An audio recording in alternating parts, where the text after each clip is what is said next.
La parole est à Madame Untermaier pour le groupe SRC pour 5 minutes.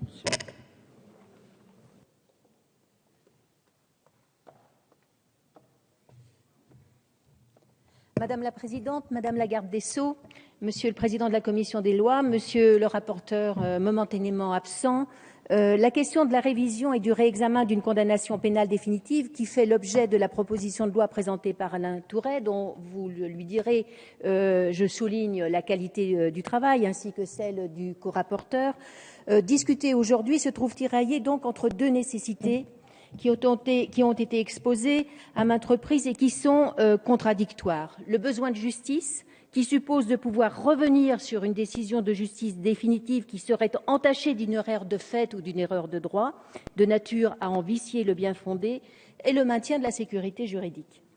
D'un côté, le principe de sécurité juridique qui exige à ne pas bouleverser les décisions judiciaires sauf à répondre à des critères très stricts définis par la loi. La confiance des justiciables tient en la stabilité des décisions judiciaires et en leur prévisibilité. L'apaisement social exige aussi de ne pas constamment rouvrir les plaies qui ont été douloureusement pansées. Les grandes affaires les plus médiatiques qui touchent l'opinion publique méritent-elles d'être en sursis permanent? Je ne le crois pas. La tranquillité publique exige d'accorder aux anciennes décisions judiciaires un caractère définitif afin de maintenir une certaine paix sociale. Mais d'un autre côté, il a été très tôt admis en droit interne que, nonobstant le caractère définitif de la décision de justice, une personne condamnée pénalement ne pouvait se voir refuser la réouverture de son dossier, sous réserve de conditions identifiées et d'éléments nouveaux, laissant supposer une erreur judiciaire. Qu'y a-t-il de pire qu'un innocent en prison? Cette image de l'innocent condamné et enfermé est insupportable à la société. L'erreur judiciaire effraie. Sa réalité est de nature à entraîner une perte de confiance et un manque de reconnaissance populaire de la justice, mais pire encore serait l'absence de volonté ou l'incapacité de la justice à reconnaître une telle erreur. L'autorité de chose jugée, aussi sacrée, aussi fondatrice de l'État de droit, aussi démocratique soit-elle, ne doit pas conduire à une justice définitivement aveugle s'agissant d'une décision portant condamnation pénale. Le législateur, suivant en cela l'attente de la société, l'a finalement toujours admis et s'est efforcé dans des textes successifs de faciliter cette révision ou ce réexamen. C'est ce que poursuit cette proposition de loi. Pour autant, plusieurs affaires importantes, telles que celle d'Omar Haddad en 2002, par exemple, démontrent la difficulté réelle et actuelle d'obtenir la révision d'une condamnation.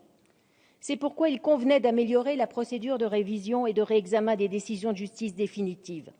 C'est précisément l'objet de cette proposition de loi qui pose de nouvelles conditions d'examen de procédure de réouverture d'une décision de condamnation plus favorable à la personne qui serait injustement condamnée. Parmi les nombreuses mesures, je souhaite souligner l'importance de celles dont disposent les articles 1er et 2 de la proposition de loi relative à la conservation des scellés dans les affaires criminelles définitivement jugées d'une part et à l'enregistrement sonore des débats en cour d'assises d'autre part. La destruction des scellés criminels 6 mois après la condamnation définitive telle que prévue à l'article 41-4 du Code de procédure pénale prive prématurément de preuves utiles à la manifestation de la vérité. La prolongation à 5 ans renouvelable à la demande du condamné, proposée dans le présent texte, permet de mieux tenir compte de cette exigence de conservation de preuves judiciaires. Le délai de conservation des prélèvements biologiques, allant jusqu'à 40 ans dans l'actuelle législation, me paraît en revanche satisfaisant. Par ailleurs, la Chancellerie, dans une réponse à une question écrite que j'avais posée à ce sujet en 2013, rappelait toutes les mesures utiles prises depuis pour l'enregistrement et le suivi de ces scellés. Vous avez, Madame la Ministre, exprimé ici même votre volonté de mettre les crédits nécessaires à cette conservation et je vous en remercie vivement.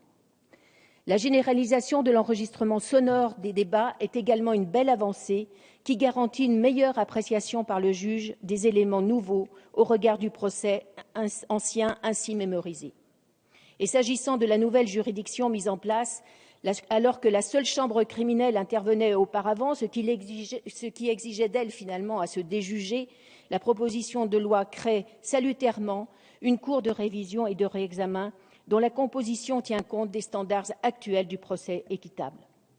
Pour terminer, je dirais, Madame la ministre, que la réforme qui nous est soumise constitue une véritable avancée en matière d'impartialité et d'efficacité de la justice, et dans le respect des principes fondamentaux du droit pénal et du droit international.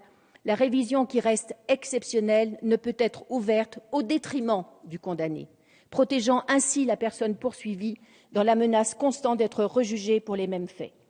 C'est ainsi aussi que la révision n'a jamais et ne peut être ouverte aux décisions définitives d'acquittement, abordées par voie d'amendement de circonstance, puisque dictées par un fait divers, monsieur le corapporteur, un tel sujet ne peut prospérer sérieusement. Son retrait devrait être proposé par son auteur, ne serait-ce qu'au bénéfice d'un éclairage inutile qu'il fait peser dans la discussion sur ce texte dont ce n'est pas l'objet.